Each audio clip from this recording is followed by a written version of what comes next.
अन्य समाचार पोरबंदरना हिरलबा जाडेजानी हवे जूनागढ़ पोलीसे धरपकड़ करी। हिरलबा अने तेना बे सागरीतोनी साइबर फ्रॉडना गुनामां धरपकड़ करवामां आवी छे। जूनागढ़ एसओजी हिरलबा जाडेजा अने तेना सागरीतोनी धरपकड़ करी।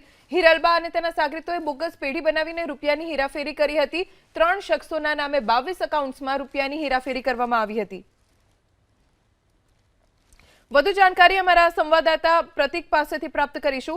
પ્રતિક, શું કાર્યવાહી કરવામાં આવી છે હિરલબા અને તેમના સાગરીતોની સામે? બિલકુલ, જૂનાગઢ એસઓજી પોલીસ દ્વારા કાર્યવાહી કરાઈ છે। હિરલબા અને તેના જે અન્ય બે સાથી છે તેમની ધરપકડ એસઓજી પોલીસે કરી છે। મહત્વનું છે કે ચર્ચિત આ કેસ હતો જેમાં 22 એકાઉન્ટ ખોટી રીતે તેઓએ તૈયાર કર્યા હતા। 3 ઈસમોના આ એકાઉન્ટ હતા। 3 ઈસમોને એનકેન પ્રકારે ફસાવી અને આ 22 એકાઉન્ટ તૈયાર કરાયા હતા। હાલ એસઓજી પોલીસે તો ત્રણેય હિરલબા સહિત કુલ 3 ઈસમોની ધરપકડ કરી છે।